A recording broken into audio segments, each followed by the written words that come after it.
Praise lord. ఈరోజు దేవుని వాక్యము మొదటి దశలోనిలకు 4వ అధ్యాయము 15-18 వరకు. మేము ప్రభు మాటలను బట్టి మీతో చెప్పునదేమనగా, ప్రభు రాకడ వరకు సజీవులమై నిలిచి ఉండు. మనము నిద్రించే వారి కంటే ముందుగా ఆయన సన్నిధికి చేరము.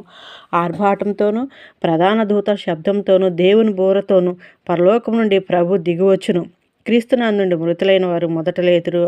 ఆ మీదట సజీలమై ఉండు మనము వారితో కూడా ఏకంగా ప్రభువునకు ఎదుర్కొన్నట్టుకు ఆకాశ మండలముకు మేఘమండలం మీద కొనిపోబడదుము. కాగా మనం సదాకాలం ప్రభుతో కూడా ఉందుము.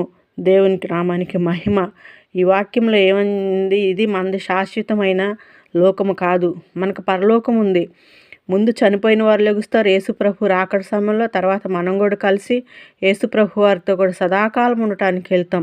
ఇట్టి మాటను జ్ఞాపకం చేసుకొని మనం ఈ లోకంలో ఉండగా దేవుని యందు భయభక్తులు కలిసి నడుచుకుందాం. దేవుని నామానికి మహిమ కలుగుగాక. ఆమేన్. Please subscribe.